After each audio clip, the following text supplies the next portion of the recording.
बरं तिकडे दिसतंय की नाही कसं कळेल आपल्याला?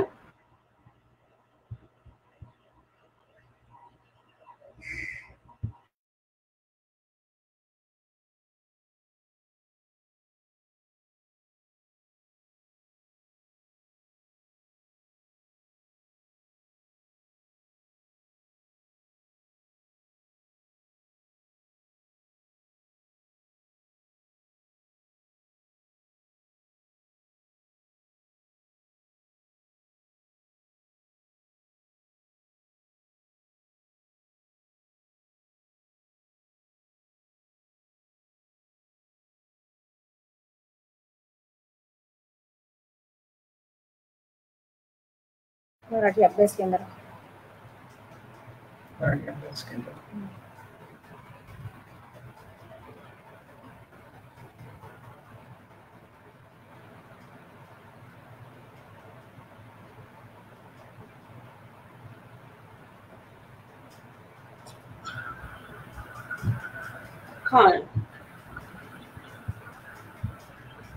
नमस्कार निलिमाताई, माझा आवाज येतोय? नमस्कार निलिमाताई. माझा आवाज येतोय का? हो हो येतोय. नमस्कार, मी साधना गोरे, मराठी अभ्यास केंद्राची कार्यकर्ती आणि मराठी प्रथमची कार्यकारी संपादक. मराठी अभ्यास केंद्र संलग्न मराठी प्रथम आणि आम्ही शिक्षक यांच्या संयुक्त विद्यमाने आयोजित टाळेबंदीतील भाषा शिक्षण या वेब संवादाचा हा तिसरा भाग. पहिल्या भागात मुंबईतल्या गोरेगाव येथील दोसीभाई जिजीभाई शाळेतील आसावरी पवार यांनी 5वी ते 8वी या इयत्तांच्या अनुषंगाने मराठी विषयाची मांडणी केली. त्याच्या पुढील म्हणजे गेल्या वेब संवादात नाशिक येथील आनंद निकेतन शाळेच्या दीपा पळशीकर यांनी 1ली ते 5वी या इयत्तांसाठी मराठी विषयाअंतर्गत करता येऊ शकणाऱ्या उपक्रमांचे सादरीकरण केले. आपल्या आजच्या वक्ता निलिमाताई कुलकर्णी याही आनंद निकेतन शाळेतीलच आहेत. त्या आज 9वी आणि 10वीच्या वर्गातील मुलांची मराठी भाषेची तयारी कशी करून घेता येईल याविषयी आपल्याशी संवाद साधणार आहेत. निलिमाताईंनी इंग्रजी आणि मानसशास्त्र या विषयातलं पदव्युत्तर शिक्षण घेतलं आहे. आनंद नाडकर्णी यांच्या IPH या संस्थेतून त्यांनी शिक्षक मित्र आणि REBT म्हणजे रॅशनल इमोटिव्ह बिहेवियर थेरपी हे 2 अभ्यासक्रमही पूर्ण केले आहेत. आनंद निकेतन मध्ये त्या संस्कृत, मराठी, इंग्रजी या भाषांच्या अध्यापनाबरोबरच मुलांचं आणि पालकांचं समुपदेशनही करतात. आनंद निकेतनच्या सहज शिक्षणाची प्रयोगशाळा या पुस्तकात त्यांचे जबाबदार नागरिक बनण्यासाठी मिळून साऱ्या जणी हे शाळेतील उपक्रमावर आधारित लेख आहेत. त्यांची आणखी एक महत्वाची ओळख म्हणजे ते आनंद निकेतनच्या आधी पालक होत्या आणि मग तिथेच शिक्षक म्हणून कार्यरत आहेत. मी निलिमाताईंना विनंती करते की त्यांनी त्यांचं सादरीकरण सुरू करावं आणि त्यांचं सादरीकरण सुरू असताना कुणाला काही प्रश्न पडले तर त्यांनी आपल्या या फेसबुक पानावरच चॅटबॉक्स मध्ये कमेंट मध्ये ते प्रश्न विचारावेत आणि मग त्यांचं सादरीकरण झाल्यावर शेवटी निलिमाताई त्या सगळ्या प्रश्नांची उत्तरं देते.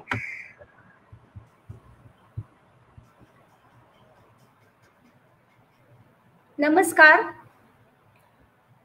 मी निलिमा कुलकर्णी, सहशिक्षिका आनंद निकेतन. सर्वप्रथम मराठी अभ्यास केंद्र आणि मराठी प्रथम या संस्थांनी या इथे वेबिनारसाठी मला इथे आमंत्रित केलं आणि माझे विचार मांडण्याची संधी दिली, त्याबद्दल त्यांचे मनपूर्वक आभार. त्यानंतर आनंद निकेतन ही जी माझी शाळा आहे, प्रयोगशील मराठी शाळा नाशिकमधली, या शाळेने आम्हाला अनेक संधी प्राप्त करून दिल्या, त्यातलीच ही एक आहे. त्यामुळे आनंद निकेतन शाळेचे आणि माझ्या सहशिक्षकांचे, त्याचबरोबर विनोदिनी ताई ह्या आमच्या शाळेच्या संस्थापिका आहेत, त्यांचे देखील मी सर्वात आधी मनपूर्वक आभार मानते. आनंद निकेतनचे आणखीन एक संस्थापक म्हणजे अरुणदादा ठाकूर, हे सर्वांना परिचित आहेतच.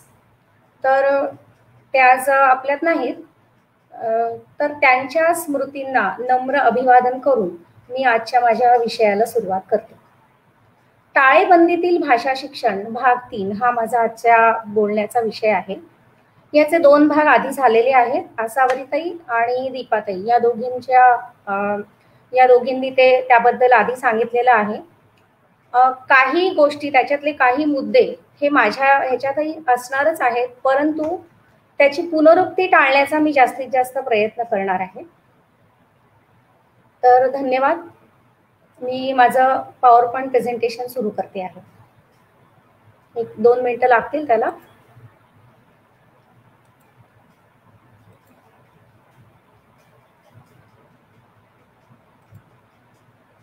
काय म्हणतो शेअर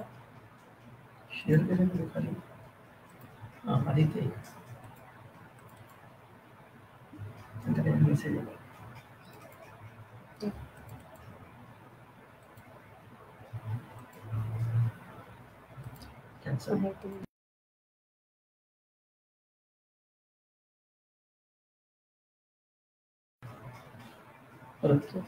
स्क्रीन शेअर करण्याचा मी प्रयत्न करते. 1-2 मिनिटं फक्त लागतील मला. कृपया तेवढं 2 मिनिटं द्या. धन्यवाद.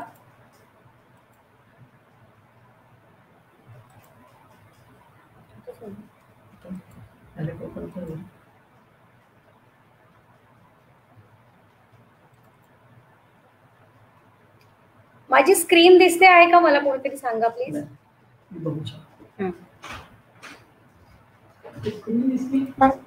अजून नाही दिसत आहे ताई.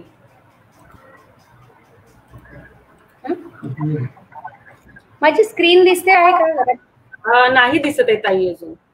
अच्छा, मी चालू केली खरं म्हणजे. ओके, ठीक हा, आहे. शेअर करा ना. स्क्रीनच्या खाली शेअरचा जो पर्याय येतो ना, हो केला आहे, पण त्याच्यावर क्लिक युअर एंटायर स्क्रीन ह्याच्यावर क्लिक केलंय. शेअरला पण क्लिक केलंय. काहीतरी अडचण आहे. 2 मिनिटं. स्टॉप कॅम करते.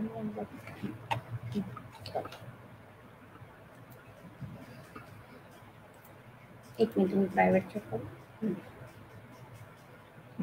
Share screen, your entire screen.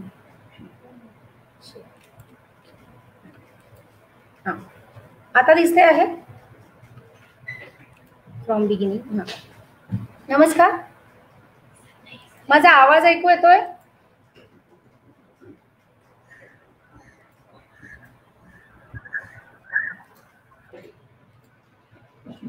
नाही, स्टॉप शेअरिंग असं येतोय खरं म्हणजे. मग हा पर्याय येतोय मला. मी रिवाइज करू.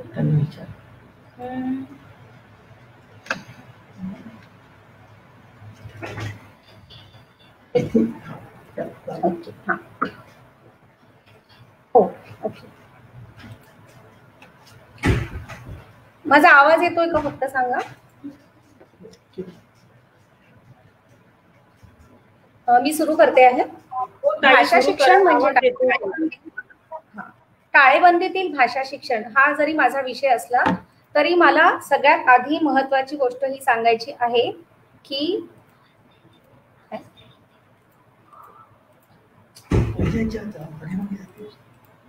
असं का एस्केप कर.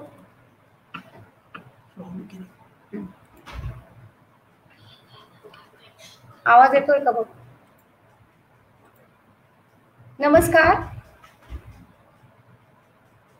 दार बघून मला सांग. नमस्कार. टाळेबंदीतील भाषा शिक्षण हा माझा आजच्या बोलण्याचा संवादाचा विषय आहे. खरं म्हणजे टाळेबंदीतील भाषा शिक्षण हे काही वेगळं असतं असं मला तरी वाटत नाही. कारण भाषा शिक्षण म्हणजे नेमकं काय, तर भाषा शिक्षण हे आपल्या अगदी जन्माला आल्यावरती कानावरती आवाज पडणाऱ्या क्षणांपासून चालू होतं. तर ते अविरत चालूच राहतं. त्यासाठी आपल्याला टाळेबंदी अविरत चालूच राहतं. आपण दैनंदिन जीवनामध्ये भाषेचा अमर्याद वापर करत असतो. म्हणजे आपण ऐकतो, भरपूर काही बोलतो, आपण विचार करतो. जेव्हा आपण बोलत नसतो त्या वेळी देखील आपली वैचारिक प्रक्रिया चालू असते आणि त्यावेळेला भाषा आपण वापरतच असतो. त्यामुळे आता टाळेबंदीमध्ये देखील मुलांचं भाषा शिक्षण बंद पडलं आहे असं मानायचं काही आपल्याला कारण नाही. भाषा शिक्षण हे गरजेचं का आहे त्याच्यावर आपण आधी बघूया. तर भाषा का शिकायची? तर सगळ्यात महत्वाचं म्हणजे इतर प्राण्यांपासून भाषा आपल्याला वेगळं करते. आपण वेगळे आहोत, माणूस हा वेगळा आहे, हे याचं सगळ्यात महत्वाचं कारण म्हणजे याचा सर्वात महत्वाचा घटक भाषा आहे. आपण व्यक्त होण्यासाठी, विचार करण्यासाठी, संवादासाठी, इतरांचं म्हणणं समजून घेण्यासाठी, स्वतःला तसंच इतरांना समजून घेण्यासाठी आपण भाषेचा वापर करत असतो. तो अविरत चालूच असतो. आपण जे काही ऐकतो, जे काही बोलतो, जे संवाद साधतो, नवीन नवीन शब्द शिकतो, नवीन नवीन भाषा रचना शिकतो, त्या सगळ्यामध्ये भाषेचा अभ्यास आपला चालूच राहतो. पण त्याच्याकडे फक्त आपण सजगपणे पाहिलं पाहिजे, हे महत्वाचं. आपल्याला मुलांना काय करायचं आहे, तर मुलांना आपल्याला योग्य पद्धतीने आणि प्रमाण भाषेकडे नेण्यासाठी, त्याचबरोबर भाषेच्या काही औपचारिक गोष्टी शिकवण्यासाठी आपल्याला मुद्दाम शिकवावं लागतं. आता काय होतं की भाषांकडे साधारण 9वी-10वीची मुलं जर का आपण 9वी-10वीचा टप्पा याचा जर का आपण विचार केला ना, तर भाषांकडे बऱ्याचदा दुर्लक्ष करण्याची प्रवृत्ती निर्माण होते. ते कशामुळे असेल? तर आपल्या सगळ्यांना ठाऊक आहे, विज्ञान आणि गणित या विषयांना आपण खूप जास्त महत्त्व देतो. ते विषय महत्त्वाचे असतीलही, पण त्यासाठी भाषेला दुर्लक्षित करणं हे काही आपल्याला खरं म्हणजे परवडणारं नाही. भाषेला आपण गृहीत धरतो, कारण भाषा आपल्याला येतेच आहे असं आपल्याला बऱ्याचदा वाटतं. त्यातल्या त्यात मराठी भाषा म्हटलं तर आपण आणखीनच तिला गृहीत धरतो. व्यवसाय किंवा नोकरी मिळवून देणाऱ्या विषयांना आपण प्राधान्य देतो आणि त्या नादात या वयातल्या मुलांकडून भाषेकडे दुर्लक्ष केलं जातं. समाजात सुद्धा भाषा शिक्षणाबद्दल अनास्था दिसून येते, विशेषतः मराठी. वास्तविक पाहता खरं म्हणजे अशी अनेक क्षेत्र आहेत की ज्याच्यामध्ये भाषा चांगली असणं खूप महत्वाचं आहे. मी एक उदाहरणादाखल काही क्षेत्र इथे सांगितलेली आहेत. शिक्षण क्षेत्र आहे, समुपदेशन आहे, निवेदन आहे, पत्रकारिता आहे, जाहिरात लेखन आहे, मालिका चित्रपटातली कथा लेखन आहे, संहिता लेखन आहे आणि त्याचबरोबर इतर क्षेत्र जी आहेत, जी आपल्याला गणित, विज्ञान किंवा इतर विषयांशी संबंधित वाटतात, त्या क्षेत्रात देखील आपलं सादरीकरण करण्यासाठी, आपलं म्हणणं इतरांना पटवून देण्यासाठी, समजावून सांगण्यासाठी भाषा चांगली असणं हे खरं म्हणजे खूप गरजेचं आहे. त्यामुळे 9वी-10वीच्या टप्प्यावरती भाषेकडे दुर्लक्ष करून खरं तर चालणार नाही.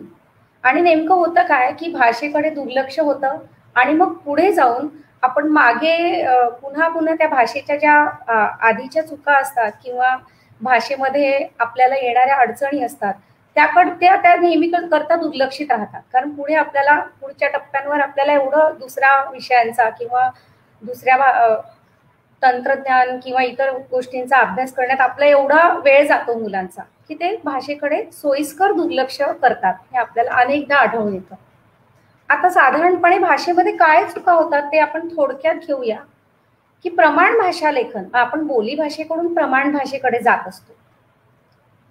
आता या ठिकाणी मला हे सांगायला छान वाटतंय की बोली भाषा या खूप महत्वाच्या आहेत. मुलांच्या बोली भाषा आपण स्वीकारल्या पाहिजेत आणि लहानपणी तर आपण मुलं लहान असताना तर त्यांच्या बोली भाषा आपण स्वीकारतोच, कारण त्या भाषेचं सौंदर्य आणि वैविध्य वृद्धिंगत करणाऱ्या असतात. बोली भाषा हा सुद्धा एक सांस्कृतिक ठेवाच आहे, पण हळूहळू आपल्याला मुलांना प्रमाण भाषेकडे नेणं गरजेचं असतं. कारण स्पष्ट आहे की भाषा ही संवादासाठी निर्माण केलेली आहे आणि आपलं म्हणणं हे सर्वांपर्यंत सारख्याच पद्धतीने, आपल्याला जे म्हणायचं आहे त्याच पद्धतीने जर पोहोचवायचं असेल तर प्रमाण भाषा आवश्यक आहे. मग काय होतं नेमकं, मराठी भाषेतल्या प्रमाण भाषा लेखनाकडे आपलं दुर्लक्ष होतं. केव्हा केव्हा होतं तर न याकडे दुर्लक्ष होतं, श याच्याकडे आपलं दुर्लक्ष होतं किंवा हे शब्द किंवा ही अक्षरं वेगळी आहेत असं वाटत नाही, किंवा हे एकमेकांच्या जागी वापरले जातात. ह्रस्व दीर्घ, त्यानंतर अनुस्वार किंवा रफार चुकीच्या अक्षरांवर देणं, ह्या सामान्यपणे होणाऱ्या चुका आहेत. च आणि च असे दोन उच्चार, ज आणि ज याचे दोन वेगवेगळे ध्वनी.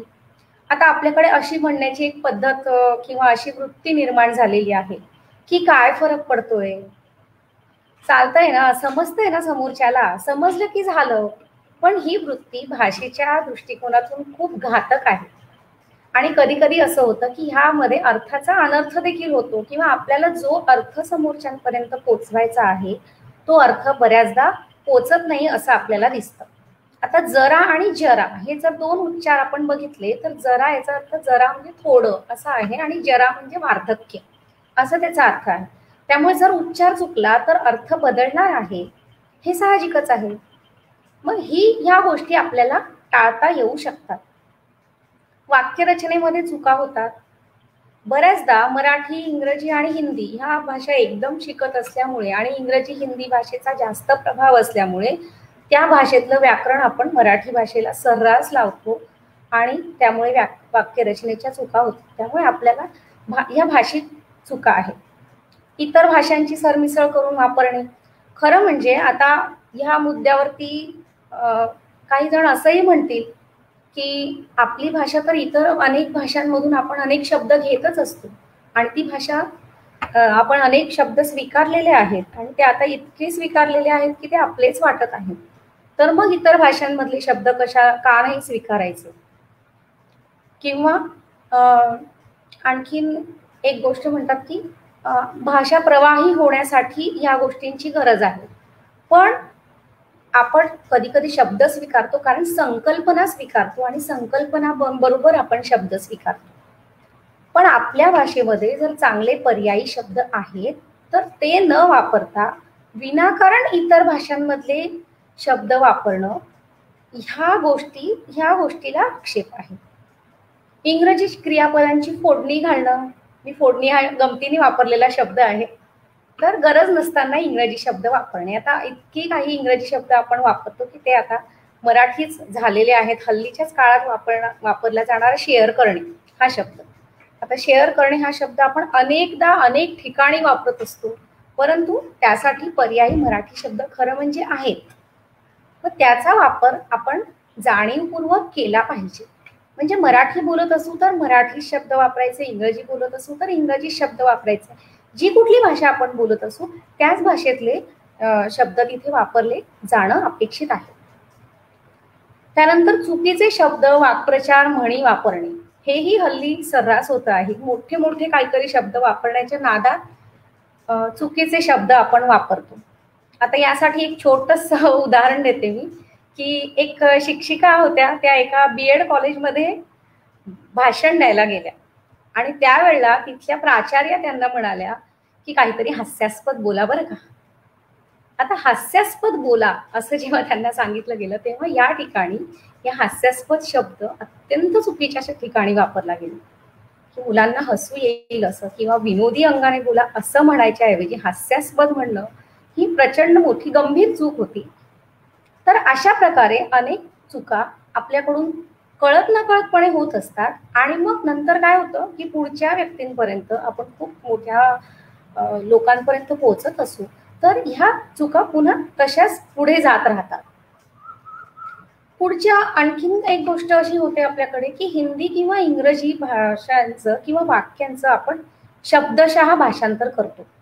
खरं तर प्रत्येक भाषेची शैली वेगळी असते, वाक्यरचनेच्या पद्धती वेगवेगळ्या असतात, त्यानंतर त्या भाषेमध्ये असणारे विभक्ती प्रत्यय वेगवेगळे असतात. एक सर्रास चुकीचा वापरला जाणारं वाक्य मी सांगते की मी माझी मदत कर, हे जर मेरी मदत करो ह्या हिंदीचं शब्दशः भाषांतर आहे. मराठीमध्ये आपण मला मदत करा असं म्हणतो. त्यानंतर हा ड्रेस तुझ्यावर छान दिसतो. आता हा ड्रेस तुझ्यावर छान दिसतो हे मराठीकरण नाहीये. हिंदीमध्ये जे आपण म्हणतो की हे तुम पर जचता है, तर तुम पर, तर मराठीचं हे शब्दशः भाषांतर आहे. त्याऐवजी आपण मराठीमध्ये हे कपडे तुला शोभून दिसतात अशी वाक्यरचना करतो. तर ही गोष्ट जास्त महत्वाची आहे की काय होतं नेमकं. थोडं माझी मागची स्क्रीन नाही येते, स्किप करून माफ करा थोडस.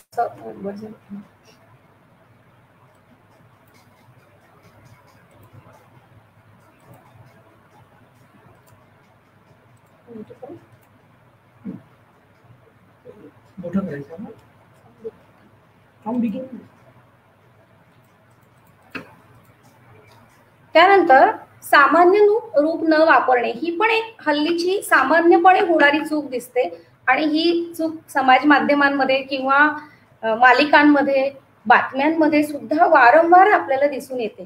कारण इंग्रजीमध्ये सामान्य रूप करण्याची पद्धत नाहीये, मग ही पद्धत आपण मराठीत सुद्धा बंद केली आहे का असं काही वेळा आपल्याला लक्षात येतं. म्हणजे पालकची भाजी खाल्ली हे एका जाहिरातीतच वाचलेलं आहे, ऐकलेलं आहे मी. लिंबूचं लोणचं, त्या लिंबाचं लोणचं हे बरोबर आहे कारण आपल्याकडे सामान्य रूप करण्याची पद्धत आहे. किंवा कधी कधी सामान्य रूप चुकीचं वापरणं ही सुद्धा एक सामान्यपणे होणारी चूक आहे. मुलांच्या कलेने घ्या हा शब्द मी अनेकदा आतापर्यंत ऐकलेला आहे मोठ्या मोठ्या भाषणांमधून. तर मुलांच्या कलेने घ्या नाही, कलाने घ्या. कारण या ठिकाणी कल असा शब्द आहे आणि कल च सामान्य रूप कला असं होतं आणि मग कलाने त्याला विभक्ती प्रत्यय जेव्हा आपण जोडतो तेव्हा कलाने असा तो शब्द प्रयोग होतो. तर कले हे चंद्रकला वगैरे आहे ना, त्यासाठी कलेचा वापर केला पाहिजे, म्हणजे कले ह्या सामान्य रूपाचा. तर हे काय आहे, दुसऱ्या भाषेचं व्याकरण मराठीवर लादणं आहे. तर हे आपल्याला चुकीचं वाटतं, आक्षेपार्ह वाटतं. शब्दांची फोड चुकणे, शब्दांची फोड चुकली की साहजिकच अर्थ समजण्याला अडचण येणार आहे. सूतकताई हा जो शब्द आहे हा जर सूतकताई असा वाचला तर कदापि त्याचा अर्थ लागणार नाही. ती व्यक्तीऐवजी तो व्यक्ती हे हल्ली सर्रास वापरलं जाणारा शब्द आहे. आता या सगळ्यामुळे काय होतं, पुन्हा एकदा मी ही बाब मी ठसवू इच्छिते की आपल्याला समजलं ना समोरच्याला एवढं बस झालं. ही जी वृत्ती आहे आपली ती आपल्या इतर भाषांसाठी किंवा ह्या इतर विषयांसाठी त्याचप्रमाणे मराठी भाषेसाठी सुद्धा घातक ठरते आहे. भाषेकडे दुर्लक्ष केल्यामुळे काय होतं, तर भाषा तर दुर्लक्षित राहतेच, पण त्याचबरोबर भाषेशी संबंध इतर विषय देखील जे असतात ना ते देखील आपले कच्चे राहतात, मुलांचे कच्चे राहतात हे लक्षात येतं. कारण सर्वच विषय समजण्यासाठी भाषेची गरज असते. तुम्हाला भाषा चांगली समजली तर इतर विषयातल्या संकल्पना चांगल्या समजण्यासाठी नक्कीच मदत होणार आहे. पारिभाषिक शब्द समजण्यासाठी देखील भाषा ज्ञानाची अतिशय गरज असते. म्हणजे समद्विभुज, मला वाटतं हा शब्द 5वी 6वीत मुलांच्या कानावर येत असेल. तर त्यावेळेला सम, द्वि आणि भुज याची फोड केलेली आहे. आणि सम म्हणजे सारखे, द्वि म्हणजे दोन आणि भुज म्हणजे बाजू. मग समद्विभुज याचा अर्थ दोन बाजू सारख्या असणारा, समद्विभुज त्रिकोण म्हणजे दोन बाजू सारख्या असणारा त्रिकोण. तर हा अर्थ समजून घेण्यासाठी ह्या तिन्ही शब्दांचा अर्थ गरजेचा आहे. आणि हा अर्थ समजला मुलांना तर त्यांना पाठ करण्याची गरज पडणार नाही आणि संकल्पना सहज समजण्यासाठी मदत होईल. आता हा आरोप अनेकदा आपल्यावरती केला जातो. असं म्हटलं जातं की सायन्स म्हणजे विज्ञान हे इंग्लिश मधूनच चांगलं समजतं कारण मराठीत त्याचे खूप कठीण कठीण शब्द त्याच्यामध्ये येतात. काही उदाहरणं पण मी इथे दिलेली आहेत. पण कठीण शब्द जरी असले तरी सुद्धा ते जर समजून घेण्याचा आपण प्रयत्न केला आणि त्याचा अर्थ समजून घेतला तर ते कठीण राहणार नाहीत. आणि म्हणूनच मग भाषा चांगली असेल आपली, शब्दसंग्रह चांगला असेल आपला, तर आपल्याला हे विषय देखील आपल्या भाषेतून, परिसर भाषेतून, मराठी भाषेतून नक्कीच चांगले समजतील. आता इतिहासातला एक शब्द घेतलाय मी, एतद्देशीय. एतद्देशीय हा शब्द अनेकदा इतिहासाच्या पुस्तकात येतो. एतद्देशीय म्हणजे या देशातील लोक. पण हा शब्द जर समजला नाही तर ती संकल्पना समजणार नाही. बहुउद्देशीय, किरणोत्सार, परिभ्रमण, परिवलन किंवा एक अजून संकल्पना घेतली मी की प्रस्थापितांविरुद्ध बंड पुकारणे. हा पण एक हे पण वाक्य आपल्याला इतिहासात अनेकदा ऐकायला मिळतं. तर इथे प्रस्थापित म्हणजे काय याचा जर अर्थ कळला नाही तर ही संकल्पनाच मुलांची कच्ची राहील. तर इतर भाषेत, इतर विषयातील संकल्पना समजून घेण्यासाठी भाषा चांगली असणं हे खूप गरजेचं आहे. आणि मग काय होतं नंतर की ह्या बाकीच्या विषयांचं पण असं होतं, इतिहास, विज्ञान, भूगोल, की भाषा जर समजली नाही, त्यातली मोठी मोठी वाक्य, पल्लेदार वाक्य असतात अनेकदा, किंवा भाषांची विषयांमध्ये काठिण्य पातळी पण पुढे पुढे वाढत जाते. आणि मग जर समजत नसेल तर वाचनाचा कंटाळा येतो, आणि वाचनाचा कंटाळा आला की समजत नाही. म्हणजे हे जे दुष्टचक्र चालू राहतं हे आपल्या शिक्षकांना, सगळ्या शिक्षकांना माहिती आहे की समजत नाही म्हणून कंटाळा येतो म्हणून समजत नाही, किंवा अवघड वाटतं, कठीण वाटतं, मार्क गुण कमी मिळतात. मग हे समजलं नाही की काही मुलांचा एक छान सरधोपट मार्ग असतो, तो म्हणजे पाठ करून टाकायचा. पण पाठांतर केलं म्हणजे समजलं असं अजिबात होत नाही. मग ह्या सगळ्याचा परिपाक काय आहे शेवटी, की भाषेचा ऱ्हास होणं, संस्कृतीचा ऱ्हास होणं. कारण भाषा जशी जशी कमी होते, ऱ्हास होतो, तसं तसं संस्कृतीचाही ऱ्हास होतो. कारण या दोन्ही गोष्टी एकमेकांवरती अवलंबून आहेत. तर आता इथे भाषेतल्या चुका किंवा परिणाम हे सगळं मी थांबवते आणि टाळेबंदीतील भाषा शिक्षण आम्ही कसं चालू ठेवलं त्याबद्दल मी सांगते आता.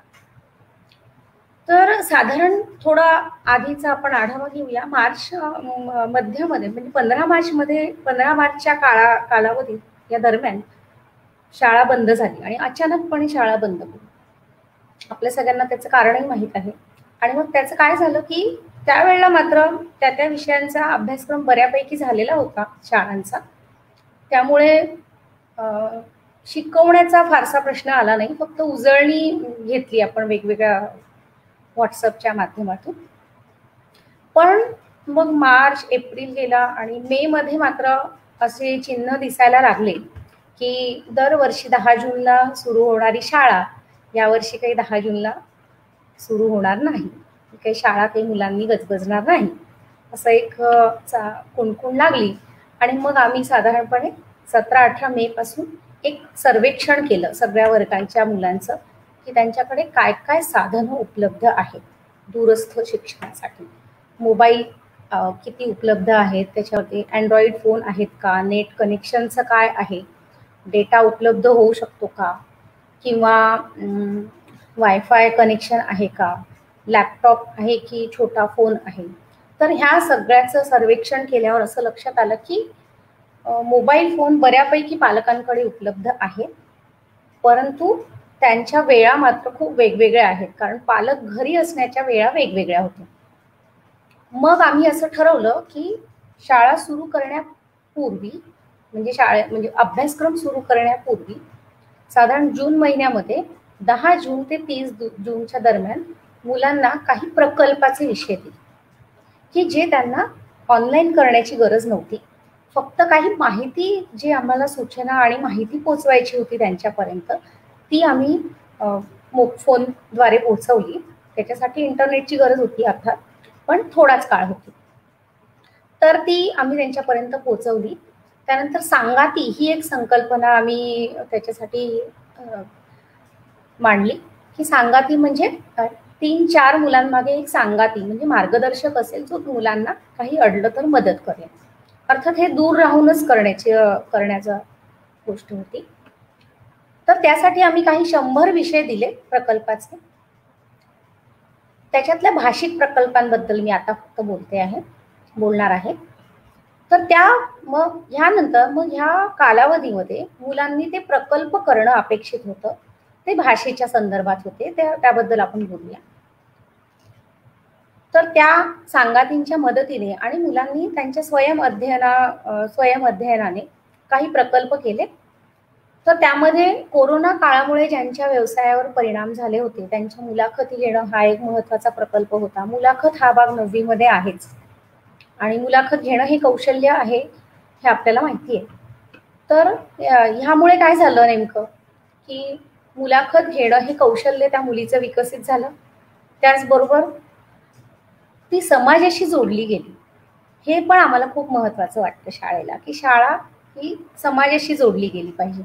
समाजात काहीतरी वेगळं चालू आहे आणि आपण आपली पाठ्यपुस्तकं घेऊन बसलेलो आहोत असं न होता समाजात काय चाललं आहे ह्याचा मुलांनी किंवा आपल्यापेक्षा इतर लोकांचं काय चाललं आहे, कोरोनामुळे काय काय घटना घडलेल्या आहेत, आपण घरामध्ये जरी सुरक्षित असलो तरी सुद्धा इतर ठिकाणी काय घडत आहे याचा अंदाज घेणं, ह्या गोष्टी त्यामुळे झाल्या. नंतर टाळेबंदीतील रोजनिशी मुलांच्या मनामध्ये काय पण चालू होतं. सुट्ट्या आहेत म्हणून आनंद होता की थोडी भीती होती, बाहेरचं वातावरण बघून भीती मनात होती, असुरक्षिततेची भावना होती, मित्रमैत्रिणी भेटत नाही आहेत याचं दुःख होतं, किंवा सुट्टीमध्ये आपल्याला कुठे जाता येत नाहीये. मग ह्या भावनांचा निचरा होण्याच्या दृष्टिकोनातून पण ह्या टाळेबंदीतील रोजनिशीची मदत झाली. चित्रपट परिचय, बऱ्याचशा मुलांनी चित्रपट बघितला, मग चित्रपट पाहिल्यावरती त्याचा परिचय लिहिला किंवा त्याचं परीक्षण केलं.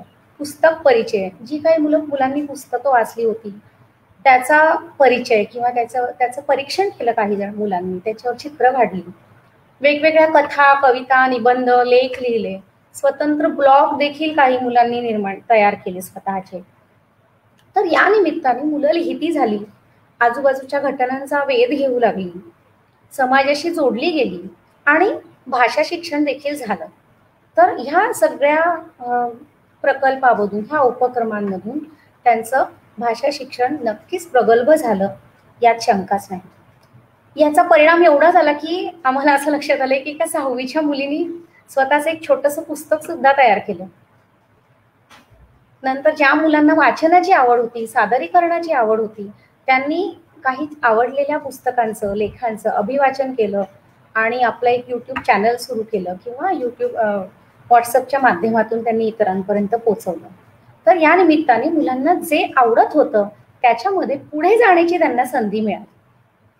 तर हा एक छान उपक्रम झाला. पालक आणि मुलं आणि अर्थात शाळा देखील यांच्या दृष्टीने हा एक छानच उपक्रम झाला की ज्या योगे मुलांचं भाषा शिक्षण झालं आणि काही वेळेला त्यांच्या भावनांचा निचरा झाला, समाजाशी जोडण्याला त्यांची मदत झाली आणि वेगवेगळे साहित्य प्रकार हाताळले मुलांनी. तर हेही एक शिक्षण झालं. अभ्यासक्रम किंवा पाठ्यक्रम म्हणजे पाठ्यपुस्तक शिकवणे असं आमच्या शाळेमध्ये, आनंद निकेतनमध्ये कधीच नसतं. अवांतर गोष्टी, पूरक वाचन, प्रकल्प, उपक्रम याच्या सहाय्यानेच या गोष्टी आम्ही घेत असतो. तर ह्या काळातही आम्ही हेच केलं. मग साधारणपणे जून संपला त्यावेळेला मुलांनी आमच्याकडे हे प्रकल्प किंवा त्याच्याबद्दलच्या ज्या नोंदी होत्या ते आमच्याकडे त्यांनी जमा केले. अर्थात त्याच्या मूल्यमापनाची प्रक्रिया अजून आमची चालू आहे. मग हळूहळू पाठ्यक्रमाला सुरुवात केली. आता हे मी फक्त आता 9वी-10वी बद्दलच बोलते आहे. पाठ्यक्रम सुरू केल्यावर देखील लगेच पुस्तकातील धडे आणि कविता यांना हात लावण्यापेक्षाही मुलांची भाषा, उपयोजित लेखन कौशल्य विकसित होतील, वाचन कौशल्य विकसित होतील. त्यानंतर त्यांच्या भावनांचा निचरा होईल. संवेदनशील, आत्ताचा काळ जो आहे त्या काळामध्ये संवेदनशील बनण्याची देखील गरज आहे. तर ही त्यांची ह्याला सुद्धा मदत होईल. तर अशा प्रकारचे काही कविता, काही लेखन हे आम्ही त्यांना व्हॉट्सअप मार्फत पाठवलं आणि अजूनही पाठवत आहोत. त्यातलं एक उदाहरण दाखल देते मी की 10वीच्या मुलांना सुरुवातीलाच मजदूर तो है नावाची एक हिंदी अतिशय सुंदर कविता व्हॉट्सअप या समाज माध्यमावरती आपल्याला येत होती आणि तिचं भाषांतर करायला दिलं आणि ते भाषांतराचं ऑडिओ रेकॉर्डिंग करून आम्हाला पाठवा, असं ध्वनिमुद्रण करून आम्हाला पाठवा, असा एक अभ्यास त्यांनी दिला होता दीपाताईंनी. तर अतिशय सुंदर पद्धतीने मुलांनी सादरीकरण केलं. त्याच्यामुळे झालं काय की आपण आज आपल्या घरामध्ये सुरक्षित आहोत. कदाचित आपल्या पालकांच्या नोकरी किंवा व्यवसायावर फारसा परिणाम झालेला नाहीये, परंतु ज्यांची आयुष्यच याच्याने उद्ध्वस्त झालेली आहे अशा मजुरांच्या वेदनांशी मुलं जोडली गेली, तेही त्यांना कळलं. त्यानंतर आषाढ महिना आला की आपण आषाढी एकादशी, मग त्या निमित्ताने वारी याबद्दल आपलं बोलणं, मुलांशी बोलणं होत असतं. मग वारी, त्यातला भक्तिरस, त्यामुळे येणारी एकात्मतेची भावना, त्याची परंपरा, त्याचा इतिहास, हे जेव्हा शाळा सुरू असते त्याच्याबद्दल आम्ही बोलत असतो किंवा त्याबद्दल काही लेखनही मुलांना करायला देतो. पण यावर्षी वेगळ्या परिस्थितीत असल्यामुळे एक छान कविता सापडली, पंढरीच्या राया, कवी संकर्षण कराडे यांच्या सौजन्याने, त्यांचीच कविता आहे ती. मग ती मुलांना रसास्वादासाठी दिली. तर त्याच्यामुळे झालं काय की आजची परिस्थिती, त्यानंतर देव म्हणजे काय, माणसातच देव पाहावा, ही जी आपल्याला मूल्य पोहोचवायचं असतं ते मूल्य आपोआप मुलांपर्यंत पोहोचलं गेलं. आणि याच्यासाठी त्यांच्या आवडीचे कलाकार घेतले, त्यांच्या आत्ताच्या काळातल्या व्यक्तिरेखा घेतल्या, तर त्यांच्या मार्फत हे मुलांपर्यंत जास्त चांगल्या प्रकारे पोहोचलं. आणखीन आता काय करत आहोत आम्ही सध्या टाळेबंदीमध्ये, तर भाषा शिक्षणाचा तर काही ऑडिओज मुलांना पाठवत आहोत. धडा किंवा कविता ह्याच्या पॉवर पॉईंट प्रेझेंटेशन करून ते मुलांना पाठवत आहोत. काही गुगल फॉर्मनी छोट्या छोट्या परीक्षा किंवा त्यांना काय समजलं आहे हे तपासण्यासाठी गुगल फॉर्मचा वापर करत आहोत. जे मूल्य आपल्याला मुलांपर्यंत पोहोचवायचं आहे किंवा अभ्यासक्रमामध्ये जे आपले धडे आहेत किंवा जे आपल्याला मुलांपर्यंत पोहोचवणं अपेक्षित आहे त्या संबंधी अवांतर काही कथा, कविता, लेख आल्या तर ते देखील मुलांकडे पाठवलं. आणि वृत्तपत्रातील लेखांचं वाचन याच्यावरती देखील भर दिला. आणि ह्या सगळ्यांमध्ये स्वमत अभिव्यक्ती याच्यावरती आम्ही भर देत आहोत.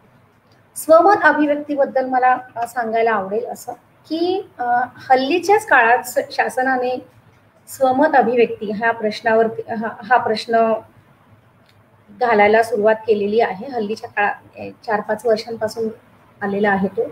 परंतु आनंद निकेतनमध्ये मात्र अगदी सुरुवातीपासून, म्हणजे जेव्हा शाळा सुरू झाली त्यावेळेपासून आम्ही हा प्रश्न मुलांना देतो की, किंवा प्रश्न देतो म्हणण्यापेक्षा प्रत्येक कथेवर, कवितेवर किंवा जे काय वाचतील ते किंवा जे काय ऐकतील, घटना बघतील त्याच्यावरती त्यांनी व्यक्त व्हावं अशा प्रकारचे प्रश्न आम्ही त्यांना देत असतो. आणि त्याच्यानुसार त्यांनी उत्तरं लिहिणं अपेक्षित असतं की नेहमी काही धड्यामध्ये काय लिहिलेलं आहे आणि त्याचं उत्तर अशा भागामध्ये, अशा प्रकारामध्ये आमचे प्रश्न प्रकार कधीच नसतात. तर हे खूप सुरुवातीपासून आम्ही करत आहोत. त्यामुळे आताही ते अर्थातच आम्ही करत आहोत की कुठलीही घटना घडली किंवा काही त्यांना धडा शिकवला, काही वाचायला दिलं, त्याच्यावर तुझं मत काय आहे. याच्यामुळे होतं काय की आपले विचार मांडण्याची मुलांना संधी मिळते, सवय लागते. कारण बऱ्याचदा आपण असं पाहतो की मुलं ग्रॅज्युएट झालेले आहेत पण स्वतःच्या मनाने लिहिता येत नाही. आणखीन एक गोष्ट लहानपणी तर होते मुलांची की माझं पण मत असू शकतं, ही गोष्ट त्यांच्या मनावर ठसते आणि ह्याच्याने साहजिकच स्वप्रतिमा त्यांची सुधारण्याला मदत होते की माझं पण मत आहे, मला पण मत व्यक्त करण्याचा अधिकार आहे आणि कुठल्याही गोष्टीवरती मला व्यक्त होता येतं. याच्यामुळे त्यांची स्वप्रतिमा नक्कीच उंचावते. त्यामुळे ह्या प्रश्नाचा आम्ही म्हणजे विशेष करून हा प्रश्न आम्ही याच्यावर जास्त भर देतो. आता ह्या ज्या गोष्टी मी सांगितल्या त्या टाळेबंदी काळातल्या आहेत. आपल्याला अशी अपेक्षा आहे सगळ्यांना की ही अगदी तात्पुरती अवस्था आहे. शाळा आता पूर्वीप्रमाणे लवकरच सुरू होतील, तर त्या योगे तर शाळा त्या अनुषंगाने मी काही वर्षभर जे उपक्रम आम्ही शाळेमध्ये घेतो ते सुद्धा मला तुम्हाला सांगायला आवडेल.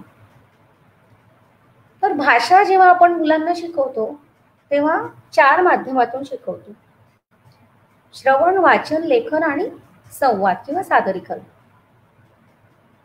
तर श्रवण कौशल्य विकसित होईल तेव्हा त्यांचं वाचन, संवाद, लेखन हे वाढणार आहे. हे साहजिकच आहे. जेवढं जास्तीत जास्त त्यांच्या कानावर पडेल तेवढे ते त्यांचा शब्दसंग्रह वाढेल, भाषेची रचना त्यांना समजेल आणि त्यांचा आशय विकसित व्हायला मदत होईल. तर त्यासाठी काय गरजेचं आहे, तर हे सगळ्यात महत्वाचं म्हणजे शिक्षकांनी प्रभावीपणे वाचणं महत्वाचं आहे. वेगवेगळ्या साहित्य प्रकारांचा परिचय मुलांना करून देणं आवश्यक आहे. आता आपल्या पाठ्यपुस्तकाला मर्यादा आहेत, त्यामुळे सगळ्या साहित्य प्रकारांचा परिचय त्याच्यामध्ये येईलच असं नाही. तर जसं जसं आपल्याला गरज असेल त्या प्रकारे वेगवेगळे साहित्य प्रकार जर मुलांना आपण परिचित करून दिले, त्यांच्याशी ओळख करून दिली, तर त्याच्यातला कुठला आपल्याला भावतो आहे किंवा त्याच्यामधले सूक्ष्म फरक जे असतात की कथा वेगळी असते आणि वृत्तांत वेगळा असतो, हे किंवा प्रवास वर्णन कसं लिहायचं असतं, व्यक्तिचित्रण कसं करायचं असतं, ह्या गोष्टी जर का आपण मुलांना ऐकवल्या तर त्यांचं श्रवण कौशल्य नक्कीच वाढेल आणि त्यानंतर वाचन लेखनावरती देखील याचा चांगला परिणाम होईल. याचं एक छोटंसं उदाहरण देते मी की व्यक्तिचित्रण करण्यासाठी जेव्हा आपण वेगवेगळ्या लेखकांनी केलेल्या व्यक्तिचित्रणांचा मुलांना ते वाचून दाखवतो, म्हणजे पु ल देशपांडेंचं व्यक्ती आणि वल्ली आहे, त्यातलं चितळे मास्तर आहे, त्यानंतर अंतू बर्वा आहे, हे काही ठराविक सांगते मी मुलांना आवडणारे, सखाराम गटणे आहे, हे वाचून दाखवल्यावरती त्यांना त्या काळाचाही परिचय होतो, एक चांगला विनोद काय आहे दर्जेदार त्याचाही त्यांना परिचय होतो आणि व्यक्तिचित्रण कसं लिहावं हे त्यांच्या लक्षात येतं. आणि मग त्याच्यावरचा अभ्यास म्हणजे तुमच्या जवळच्या एखाद्या व्यक्तीचं व्यक्तिचित्रण लिहा. तर असं केल्याने त्यांना स्वतःला एक लेखन कौशल्य विकसित होण्यासाठी देखील मदत होते. त्यासाठी दृकश्राव्य माध्यमाचा वापर करणे हे तर स्वाभाविकच आहे. आत्ताच्या काळात तर त्याचा वापर खूपच जास्त करत आहोत आम्ही. आत्ताच 9वीला बिग बी जो धडा आहे ना, त्याच्यावर आधारित एक नागझिराच्या जंगलामधील 400 दिवस हे किरण पुरंदरेंचा एक स्वयं टॉक मधला एक भाषणाचा व्हिडिओ आहे, त्याचा उपयोग करून घेतला. किंवा अशाच प्रकारे जर आपल्याला जे मूल्य पोचवायचं आहे किंवा जो साहित्य प्रकार पोचवायचा आहे मुलांपर्यंत, त्याच्यासाठी आपण दृकश्राव्य माध्यमाचा देखील वापर करत असतो. त्याचबरोबर तासाला पुस्तकाच्या म्हणजे पाठ्यपुस्तकाच्या जोडीने, मला म्हणायचं इथे माझं चुकलंय, पाठ्यपुस्तकाच्या जोडीने एखाद्या वेगळ्या पुस्तकाचं दररोज ठराविक वेळ वाचन करणे. तर हाही भाग आत्ता सुद्धा काही ऑडिओज आम्ही पाठवत आहोत मुलांना, आणि एरवी सुद्धा थोडंसं अवांतर वाचन हा भाग नेहमीच आमच्या अभ्यासक्रमाचा एक भागच तो आता झालेला आहे. श्रवण हे महत्वाचं कौशल्य आहे, त्याचबरोबर वाचन देखील महत्वाचं कौशल्य आहे. तर त्यासाठी काय काय करता येईल यासाठी आम्ही नेहमीच विचार करत असतो. वाचनाचा एक वेगळा तास आमच्याकडे मुलांसाठी असतो. मोठ्या वर्गांना तो शक्य नाहीये, पण लहान वर्गांना मात्र आहे. वाचनालय खुले असणे, निवडीला वाव असणे, मुलांना भरपूर पुस्तकं असणे निवड करायला, त्याच्याने पण खूप उपयोग होतो.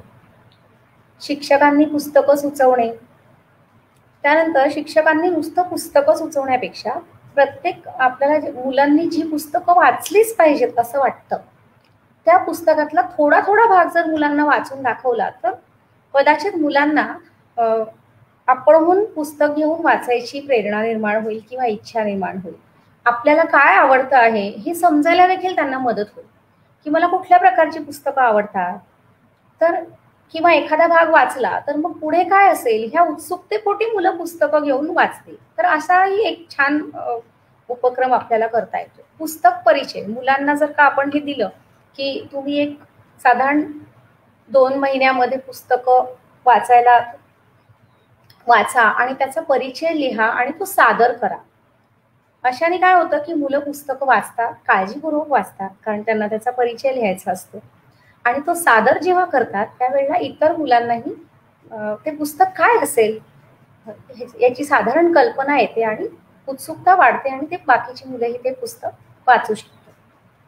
त्यानंतर drop everything and read activity. आता ही संकल्पना बाहेरून आलेली आहे त्यामुळे मी तशीच्या तशीच लिहिलेली आहे इंग्लिशमध्येच.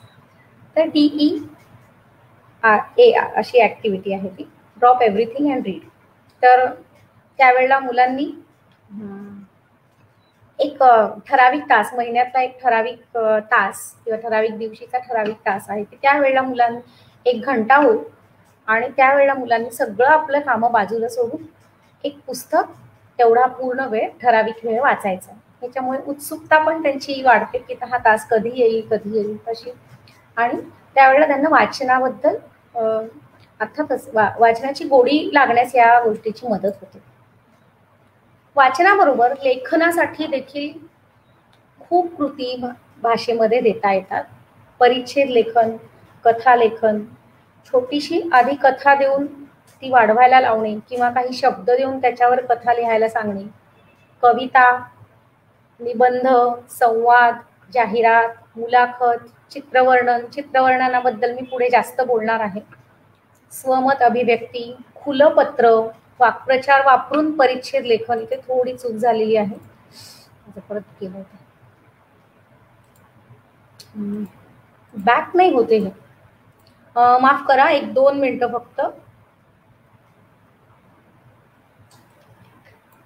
थोडी तांत्रिक दृष्टीने चूक झालेली आहे. हा ठीक आहे.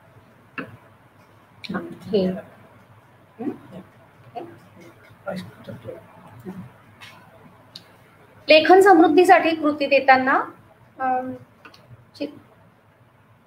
वाक्प्रचार वापरून परिच्छेद लेखन, त्यानंतर कवितेचं रसग्रहण, विडंबन, जुन्या कविता नवीन संदर्भ वापरून लिहिणे. कारण बऱ्याचदा पुस्तकांमध्ये जुन्या कविता असतात आणि मग मुलं म्हणतात की हे काय आता तर हे अशा काहीच गोष्टी नाहीयेत. मग तीच कविता तुम्ही नवीन संदर्भ वापरून लिहा किंवा जुन्या म्हणी नवीन संदर्भ वापरून लिहिणे. एक उदाहरण दिलंय मी छोटस, विद्यापाठी कोरोना किंवा भूक घरात बसू देईना आणि कोरोना बाहेर फिरू देईना, डाएट करीशी आणि दुप्पट खाशी, स्वाईन फ्लू म्हणाला कोरोनाला, कानामागून आला आणि तिखट झाला. तर अशासारखे काही गमती, म्हणजे त्यांना त्याच्यात मजा पण येते, गमती जमती पण होतात आणि त्याचबरोबर त्यांचा भाषिक अभ्यासही होतो. निबंध, संवाद, म्हणजे निबंध, संवाद, जाहिरात या गोष्टी तर आपल्या अभ्यासाचा भाग आहेतच. मुलाखत देखील आहे. तर मुलाखतीबद्दल मी जर अजून एक सांगेल की मुलाखत ही सादरीकरणासाठी असते. म्हणजे मुलाखत आपण वाचतो पण आणि घेतो पण. तर अशा वेळेला आम्ही असं करतो की मुलाखत घ्या असं सांगताना, जेव्हा खेळाडूची मुलाखत घ्या असं म्हणलं की मुलांना पहिल्यांदा असं लक्षात येतं की पटकन मुलांचा कल असतो की धोनी किंवा राहुल द्रविड किंवा त्यांचा आवडता एखादा क्रिकेटर. पण तसं न करता आपल्या वर्गातलाच एखादा खेळाडू घेतला, त्याची मुलाखत प्रत्यक्ष घेतली तर त्याचा जास्त उपयोग होऊ शकतो. काल्पनिक मुलाखत लिहिण्यापेक्षा प्रत्यक्ष मुलाखत घेतली तर मग त्याचा उपयोग आपण असंही करू शकतो की आपल्या शाळेतली, आता मागच्या वर्षी आम्ही असं केलं की आमच्या शाळेतली माझी विद्यार्थिनी ती एका राष्ट्रीय स्तरावर, आंतरराष्ट्रीय स्तरावरती खेळण्यासाठी गेली होती, रोईंगसाठी गेली होती. मग तिचीच मुलाखत आम्ही आयोजित केली आणि मग सगळ्या वर्गाने त्याचे प्रश्न काढले त्याच्यावरती. त्याच्यातले जे पुनरुक्ती जी होती ती टाळली, मग त्याच्यातले चांगले जास्त, ज्याच्यामध्ये जास्त वाव आहे तिला बोलण्यासाठी असे प्रश्न निवडले. त्याच्यामध्ये वेगळे पण होतं हे पण प्रश्न निवडले आणि प्रत्यक्ष मुलाखत घेतली. मग यामुळे झालं काय की मुलाखत घेणं हे तंत्र सुद्धा त्यांना समजलं, मुलाखत कशी घ्यायची असते, सादरीकरण झालं. त्यानंतर आपल्या शाळेची विद्यार्थिनी आहे ह्या दृष्टीने थोडी भावनिक जोडणी पण झाली, ही जास्त मनापासून घेतली, जास्त आनंदाने घेतली, त्याच्यामध्ये मजाही आली आणि मग ती मुलाखत मुलांनी लिहून सुद्धा काढली. तर हे अशा प्रकारे त्याच्यामध्ये त्याला थोडंसं आपल्याला भावनिक स्पर्श देता येईल किंवा प्रत्यक्ष कृती केल्या, या गोष्टी प्रत्यक्ष कृतीनी ह्या गोष्टी केल्या तर त्यांच्या जास्त लक्षात राहतील आणि जास्त प्रभावीपणे ते लिहू शकतील. म्हणजे या काही लेखनाच्या कृती असल्या तरी त्याच्यामध्ये सादरीकरण पण येऊ शकतं. चित्रवर्णनासाठी मी चित्र देणार आहे, नंतर बोलते मी त्याच्याबद्दल. त्यानंतर मुक्त अभिव्यक्ती हा पण एक भाग आम्ही बऱ्याचदा नेहमी घेत असतो की एखादा विषय द्यायचा मुलांना, स्वातंत्र्य, समता किंवा अगदी सोपा विषय पण पाणी, तर अशा माती, आणि मग त्याच्यावरती मुक्तपणे अभिव्यक्ती करायची. मुक्तपणे म्हणजे कुठल्याही मार्गाने. मग कोणी कविता करतं, कोणी त्याच्यावरती एखादा संवाद लिहितं, कोणी त्याच्याबद्दल माहिती गोळा करतं, कोणी चित्र काढतं, कोणी भित्तीपत्रक तयार करतं. तर ही गटामध्ये असते कृती आणि मग नंतर तिचं सादरीकरण करता येतं मुलांना. कवितेचं रसग्रहण करणे, पाठ्यपुस्तकांमध्ये कवितांना मर्यादा आहे आणि अगदी कमीच कविता असतात. मग त्यापेक्षा मुलांनी जर स्वतःच्या मनाने किंवा आपण त्यांना काही कविता दिल्या आणि त्याच्यावरती त्याचं रसग्रहण करायला सांगितलं तर त्यांना जास्त आवडतं. किंवा ते स्वतः सुद्धा कधी कधी कविता घेऊन येतात त्यांना आवडणार, किंवा त्याच आशयाची दुसरी कविता लिहिणं, शोधणं, पुस्तक परिचय, रोजनिशी लिहिणं ही पण एक हा पण एक छान उपक्रम आहे रोजनिशी लिहिणं, की ज्यामध्ये आपल्याला दैनंदिन जीवनातल्या रोजच्या तुमच्या कृती लिहिणं अपेक्षित नाहीये, तर वैयक्तिक किंवा सामाजिक जीवनातील महत्वाच्या घडामोडी आहेत त्याच्यावर भाष्य करणं अपेक्षित आहे. जेव्हा आपण डायरी ऑफ ॲन फ्रँक किंवा हॅनाची सुटकेस हे मुलांना वाचून दाखवतो, त्यावेळेला तर त्यांना रोजनिशी लिहिणं हे खूप छान वाटतं, की वेगवेगळ्या घटनांवर आपलं मत आहे आणि ते आपण व्यक्त करत आहोत. ही कल्पना सुद्धा छान आहे आणि त्यानिमित्ताने हा एक साहित्य प्रकार पण मुलांना हाताळता येतो. जाहिरात लेखन देखील आम्ही उपक्रमांशी जोडतो. आमच्या शाळेमध्ये दुकान जत्रा नावाचा एक उपक्रम होतो. हस्तकलेच्या तासाला मुलांनी ज्या वस्तू केलेल्या असतात त्याची विक्री असते, तर त्या वस्तू ज्या तयार केलेल्या आहेत त्यांचीच जाहिरात, आणि भरपूर वस्तू तयार केलेल्या असतात मुलांनी आणि त्यामुळे त्यांना त्याची जाहिरात करणं पण ते छान आवडतं. आणि मग त्या जाहिरातीचा उपयोगही होतो, की त्या दुकान जत्रेच्या वेळेला त्या स्टॉलवरती ती जाहिरात लावली जाते. मग सगळेजण ती जाहिरात वाचतात. मग हे त्याचं उपयोजन देखील त्याच वेळेला होतं. विडंबन करणे, प्रवास वर्णन लिहिणे, व्यक्तिचित्रण करणे, कल्पना विस्तार, ह्या सगळ्या गोष्टी तर आपल्याला माहितीच्या आहेतच. अगदी छोट्या जरी प्रवासाला मुलं जाऊन आली तरी सुद्धा छान प्रवास वर्णन लिहिता येतं आणि असं मुलं छान लिहितात देखील, कारण त्यांनी ते स्वतः अनुभवलेलं असतं. चित्रवर्णनासाठी म्हणजे चित्रवर्णन ही गोष्ट बऱ्याचदा आपल्याला असं लक्षात येतं की लहान वर्गांना आपण देतो आणि मग त्याच्यामध्ये या चित्रात तुला काय दिसतं आहे हे तू सांग. तर मोठ्यांसाठी आपण थोडी वेगळ्या प्रकारची बोलकी चित्र, त्याच्यामध्ये काही भावना आहेत, कुठली तरी सामाजिक वेगळी परिस्थिती हाताळलेली आहे, अशा प्रकारची जर का मुलांना आपण चित्र वर्णनासाठी दिली तर त्याचा अनेक अंगाने आपल्याला उपयोग करून घेता येऊ शकतो. की ते चित्राचं हुबेहूब वर्णन करता येणं, त्यानंतर वेळ काळ प्रसंग ओळखणं, त्यातील व्यक्तींचा संवाद लिहिणं, त्यांच्या काय भावना आहेत ते लिहिणं, चित्रांच्या पलीकडे जाण्याचा प्रयत्न करणे. त्यासाठी काही चित्र आहेत ती मी नंतर दाखवते. खुलं पत्र हा पण एक सुंदर मार्ग आहे मुलांच्या अभिव्यक्तीसाठी. त्याच्याने भाषा समृद्धी देखील होते आणि त्यांचे मनातले विचार देखील व्यक्त होतात, की हवं तेवढं पत्र तुम्ही लिहा. तर बऱ्याचदा औपचारिक आणि अनौपचारिक पत्र लिहून कंटाळणारी मुलं खुलं पत्र मात्र अतिशय आनंदाने लिहितात.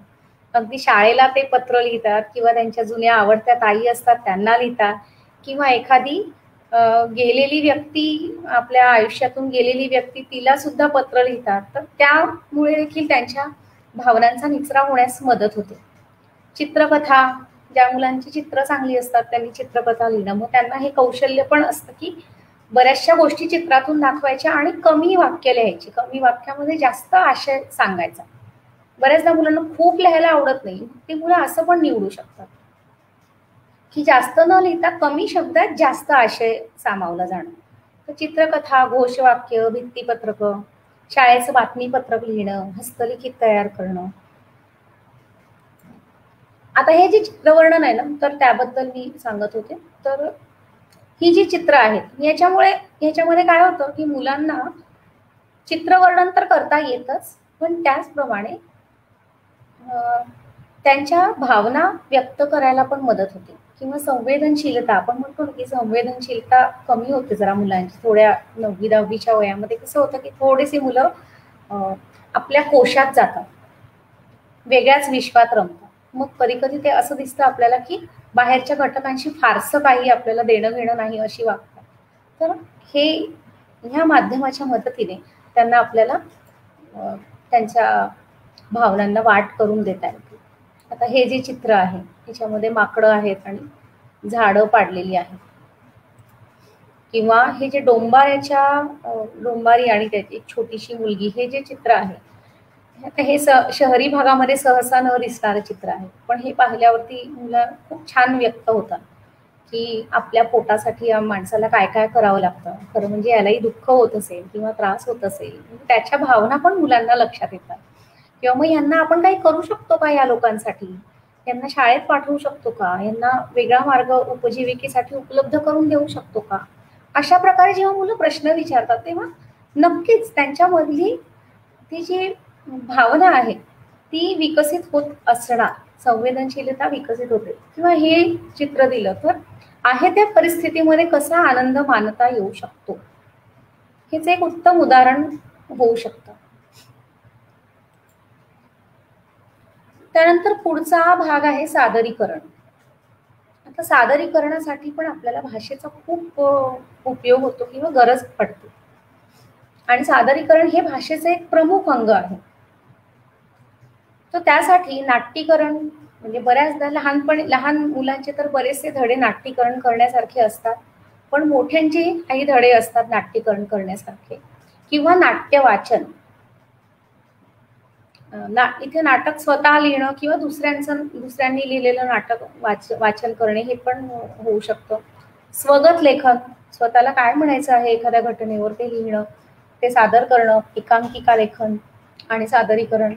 अभिवाचन आणि काव्यवाचन. अभिवाचनाबद्दल मला एक सांगायला आवडेल की आमच्या शाळेमध्ये आम्ही दरवर्षी सृजनोत्सव, गणेशोत्सवाच्या काळामध्ये एक उपक्रम घेतो. त्या काळामध्ये आम्ही भरपूर मुलांना भरपूर उपक्रम किंवा भरपूर स्पर्धा घेतो की जेणेकरून त्यांच्या सृजनशील किंवा लेखन, सादरीकरण आणि काही हस्तकलेचे पण स्पर्धा होतात. तर त्या काळामध्ये आम्ही मुलांना हे सांगितलेलं असतं की तुम्ही सादरीकरणाच्या एकतरी स्पर्धेमध्ये भाग घेतलाच पाहिजे. मग त्यावेळेला अभिवाचनाची खूप मदत होते त्यांना, की अभिवाचन करताना की आपल्याला आवडता उतारा किंवा कथा किंवा लेख निवडायचा आणि तो छान अभिनयासहित त्याचं वाचन करायचं. तो सगळ्यांपर्यंत जास्तीत जास्त चांगल्या पद्धतीने पोचेल असं वाचन करायचं.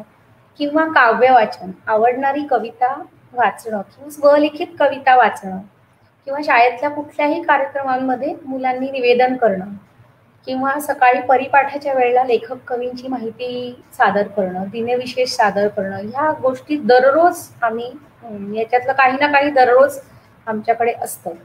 मुलाखत घेणं, याच्याबद्दल आपण बोललो आहोत. त्यानंतर वादविवाद, गटचर्चा, संवाद सादर करणे. आता हे पण धड्यांना पूरक म्हणून आपण घेऊ शकतो की 9वी-10वीतले जर का धडे पाहिले तर अनेक धडे असे आहेत की ज्याच्यावरती वादविवाद शक्य आहे, गटचर्चा शक्य आहे. मग गट मुलांना करायला सांगून किंवा आपण करून त्याच्यावरती चर्चा जर घेतली तर त्या माध्यमातून त्या धड्याचा आशय देखील मुलांपर्यंत पोचतो आणि सादरीकरणाचं एक कौशल्य पण मुलांचं विकसित होण्यास मदत होते. संवाद सादर करणे, काही गंमत खेळ म्हणून मी सांगितलेले आहेत इथे. तर म्हणींचा किंवा वाक्प्रचारांचा डमशेरास. डमशेरास हा खूप मुलांचा खूप आवडता खेळ आहे बैठ्या खेळामध्ये. तर ते सारखं त्यांना हवं असतं ते की काहीतरी खेळ घ्या म्हटल्यावरती डमशेरास घ्या असं मुलं म्हणतात. मग अशा वेळेला आपण म्हणींचा आणि वाक्प्रचार त्यांना ओळखायला दिले तर त्यानिमित्ताने म्हणी आणि वाक्प्रचारांचा परिचय देखील होतो आणि त्यांना म्हणजे गमतीतून होतं ते सगळं. चित्र काढून शब्द ओळखणे, बऱ्याचदा आता याच्यामध्ये ते शब्द चित्र काढण्यासारखे नसतात, मग त्याच्याशी संबंधित चित्र काढतात मुलं आणि मग शब्द ओळखतात. तर हे खेळाद्वारे देखील त्यांचा भाषा विकास होतो आणि मजा पण येते आणि त्याच्या निमित्ताने त्यांचा अभ्यास देखील होतो. आणखीन एक भाषा शिकवताना आपल्याला आणखीन एक गोष्ट करता येते ती म्हणजे भावनिक बुद्धिमत्तेचा विकास. तर भाषा शिक्षणाचा हा एक खास उपयोग आहे असं मला वाटतं की भावनिक बुद्धिमत्ता म्हणजे स्वतःच्या आणि इतरांच्या भावना समजून घेणं, नकारात्मक भावनांचा स्वीकार, नियंत्रण आणि नियोजन. मग जे लोक म्हणजे आज ही गोष्ट शास्त्राने सिद्ध केलेली आहे की बुद्ध्यांकापेक्षाही भावनिक बुद्ध्यांक हा जास्त महत्वाचा आहे. तर तो म्हणजे नेमकं काय, तर स्वतःच्या भावनांचा स्वीकार करणं, समजून घेणं आणि इतरांच्याही भावनांचा स्वीकार करणं. बऱ्याचदा या वयातली मुलं नकारात्मक भावना हाताळायला असमर्थ ठरतात की त्यांचं आपण म्हणतो की रागावरती नियंत्रण राहत नाही किंवा कोशात जातात मुलं किंवा अधिक आक्रमक होतात असं आपल्याला दिसतं. तर मग जर आपण भाषेचा उपयोग त्याच्यासाठी करून घेतला तर त्याचा नक्कीच फायदा आहे की भावना व्यक्त करण्यासाठी देखील भाषेची गरज असते. पण कधी कधी हे लक्षातच येत नाही की आपली भावना कशा पद्धतीने व्यक्त करायची. तर मग आपल्याला त्यांना भावनेच्या वेगवेगळ्या छटा असतात ते शिकवलं तर त्यांचा भाषा विकास होणार आहे, भाषा ज्ञानामध्ये भर पडते आहे त्यांच्या. आणि दुसरं म्हणजे स्वतःची भावना ओळखण्यात देखील त्याचा छान उपयोग होऊ शकतो. बऱ्याचदा आपण चुकीचे शब्द वापरतो, आपण आणि मुलं पण, त्यामुळे कदाचित भावनांची अभिव्यक्ती देखील चुकीची होते. खूप वेळा असं पाहिलेलं आहे की राग आला, मूल उशिरा घरी आलं म्हणून राग आला, मला हे नाही मिळालं म्हणून राग आला. पण खरं म्हणजे त्या रागाच्या मागे एक दडलेली भावना असते की मूल जर उशिरा आलं तर काळजी वाटत असते, चिंता वाटत असते आई वडिलांना किंवा कुणालाही. आणि मग ती ह्या ज्या काळजी, चिंता या ज्या भावना आहेत ना त्या रागाच्या पाठीमागे दडल्या जातात आणि मग त्या मुलापर्यंत देखील पोहोचत नाही. आणि मग त्या मुलांना फक्त आपल्याला राखवलं आहे. आणि या काळातल्या मुलांची स्वयंप्रतिमा विकसित व्हायला लागलेली असते, त्यामुळे त्यांना रागावलेलं अजिबात आवडत नाही, त्यांना ते अपमान वाटतो स्वतःचा. तर मग अशा वेळेला जर आपल्याला किंवा मुलांनाही आपली भावना ओळखता आली तर अशा प्रकारची गल्लत होणार नाही की तुला राग आलाय नक्की, की काळजी वाटते आहे, की तुला चिंता वाटते आहे, की तुला भीती वाटते आहे. हे जर आपण मुलाला विचारलं आणि त्याच्याशी अशा प्रकारचा संवाद साधला तर नक्कीच त्याला स्वतःची भावना ओळखायला मदत होईल आणि त्याची अभिव्यक्ती पण आपल्याला त्याला समजावून सांगता येईल की कधी कधी मुलांची अभिव्यक्ती चुकते, कारण कधी कधी भावनाच ओळखायला चुकलेले असतात मुलं. आता मैत्री, प्रेम याच्यामधलं पण त्यांना फरक कधी कधी करता येत नाही. तर हेही किंवा आकर्षण, मैत्री, प्रेम आणि आकर्षण, तर हेही शब्द वापरायला चुकले त्यामुळे त्याची अभिव्यक्ती चुकते. माझी मैत्री आहे का आकर्षण वाटतं आहे की प्रेम आहे, मग हे जर का आपण त्यांना शिकवलं तर नक्कीच त्यांच्या भावनिक बुद्धिमत्तेचाही विकास होणार आहे. त्यानंतर भीती आणि धाक हा शब्द पण बऱ्याचदा चुकीच्या अर्थाने वापरला जातो. मला त्या शिक्षकांची खूप भीती वाटते आणि मला सापाची पण भीती वाटते आणि वाघाची पण भीती वाटते. मग शिक्षक काय वाघ सिंहांसारखे आहेत का? तर अजिबात नाही.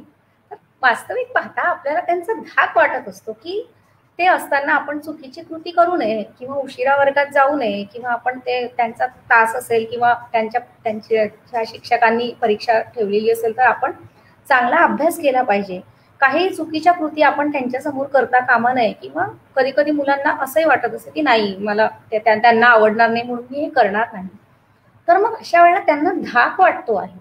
पण मग आपण बोलतो काय आहोत की भीती वाटते आहे. तर या गोष्टी टाळायच्या असतील तर आपल्याला आपली भाषा समृद्ध असणं खूप गरजेचं आहे.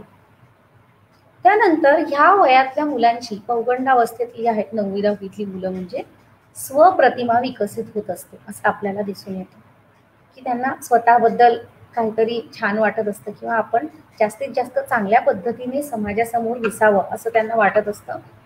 तर ह्यासाठी देखील भाषेचा अतिशय चांगल्या प्रकारे त्यांना आधार मिळू शकतो. तर आपण थोडी मदत केली तर ते चांगल्या पद्धतीने व्यक्त होऊ शकतात किंवा आपले विचार चांगल्या पद्धतीने मांडू शकतात.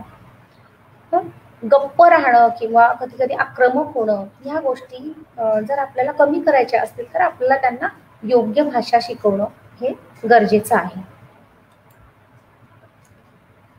हे सगळे उपक्रम देत असताना किंवा विषय देत असताना आपण काय काळजी घ्यायची आहे शिक्षक म्हणून किंवा पालक म्हणून, तर सगळ्यात आधी महत्वाचं म्हणजे मुलांच्या विश्वातील विषय निवडावेत. तर हे आपण म्हणजे बऱ्याचदा आपण पाहतो की पेपरमध्ये किंवा याच्यामध्ये एक ठराविक विषय असतात, वृक्षवल्ली आम्हा सोयरी तर या प्रकारचे. तर त्या मुलांच्या विश्वातील जर का विषय आपण निवडले तर ते त्याच्याशी नक्की जोडले जातात आणि त्यांना ते लिहायला आवडतं. त्यासाठी आपण मुलांची पण मदत घेऊ शकतो की त्यांना सांगून की तुम्ही जरा 10-12 विषय काढून द्या बरं मला असं म्हणून, आणि मग त्याच्यातले आपण त्यातल्या त्यात चांगले आपल्याला जे पोचवायचे आहेत त्यांच्यापर्यंत ते विषय आपण निवडून देऊ शकतो. त्यानंतर त्यांनी जे लिहिलं आहे त्याच्यातला आशय आधी लक्षात घ्यावा. एक शिक्षक म्हणून आपलं नेमकं असं होतं, उलट होतं की आपण आधी त्याच्यातल्या चुका बघतो, शुद्ध प्रमाण लेखनाच्या चुका बघतो आणि मग आपण आशय बघतो. तर असं न करता आधी आशय आणि मग हळूहळू त्याला प्रमाण लेखन करायला सांगायचंच आहे, पण ते नंतर बघा. खूप जास्त लिखाण करतो आहे का किंवा करायला हवं आहे का, त्यापेक्षाही दर्जा कसा आहे हे आपण बघायला पाहिजे. अभ्यासक्रमाबाहेरचं वाचायला किंवा लिहायला प्रोत्साहन देणं आवश्यक आहे. आणि सगळ्यात महत्वाची गोष्ट म्हणजे त्याला मुक्तता, स्वातंत्र्य आणि अवकाश दिला पाहिजे. की जे काय तो लिहिणार आहे, मूल लिहिणार आहे, त्याला माहिती असलं पाहिजे की मला कोणी रागवणार नाहीये, ओरडणार नाहीये याच्यासाठी.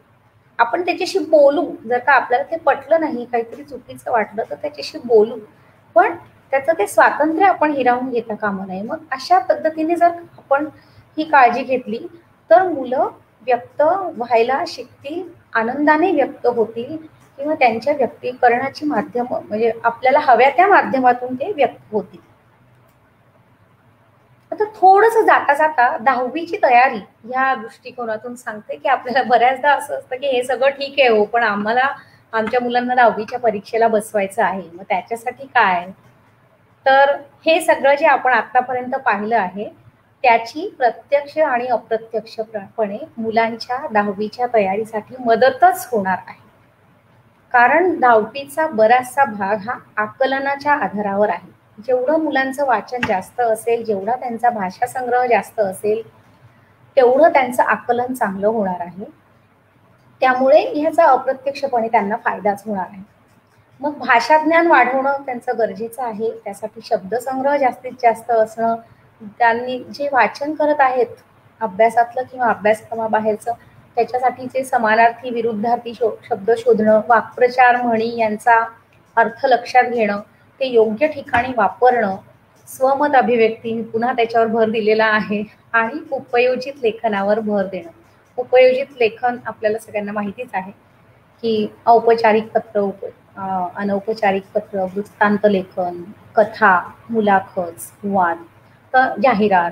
तर ह्यामध्ये सगळ्यामध्ये काय आहे की प्रत्येक ठिकाणी भाषा कशी वापरायची याचे काही नियम आहेत किंवा शैली कशी असावी याच्या काही अपेक्षा आहेत. की अनौपचारिक पत्रांमध्ये भाषा कशी असली पाहिजे, औपचारिक पत्रांमध्ये भाषा कशी असली पाहिजे, कथेमध्ये बोलीभाषा आली तर चालेल, संवाद आले तर चालतील, पण वृत्तांत लेखन अगदी नेमकं आणि मोजकंच असलं पाहिजे आणि सगळं योग्य प्रमाणावर त्याच्यात आलं पाहिजे. तर ह्या सगळ्या बारकाव्यांनी जर आपण 10वीच्या परीक्षेला सामोरे गेलो तर नक्कीच त्याचा चांगला परिणाम होतो. आणि आम्हालाही हा अनुभव आहे की 9वी पर्यंत मुलं भरपूर वेगवेगळ्या माध्यमाचा वापर करतात, तरी देखील 10वीमध्ये त्यांची भाषा चांगल्या पद्धतीने समृद्ध झालेली असते. आता वेळ मला वाटतं संपत आलेला आहे किंवा संपलाच आहे, तर मग मी इथे आता माझी मांडणी थांबवते.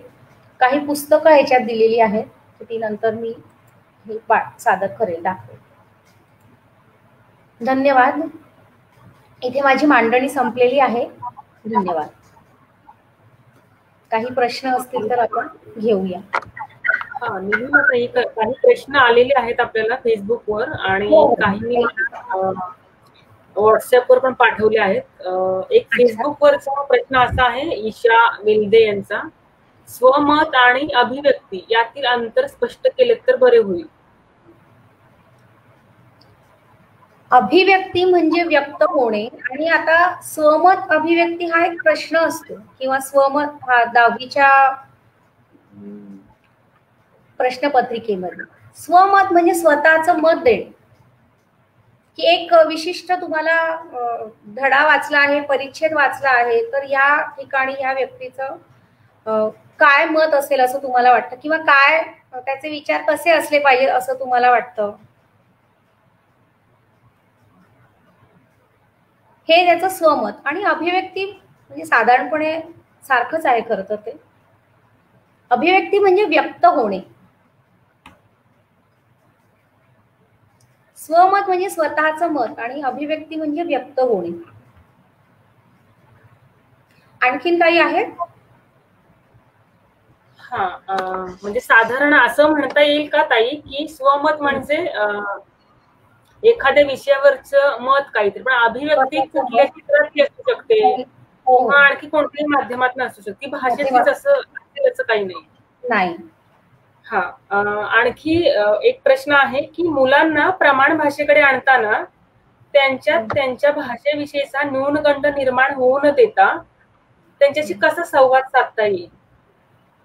हो, आपल्याला अनेकदा असं आपल्याला अनेकदा आपण या गोष्टीला सामोरे जात असतो की मुलांना जेव्हा आपण स्वतःच्या भाषेत लिहायला सांगतो तेव्हा ते बोली भाषेत लिहित असतात.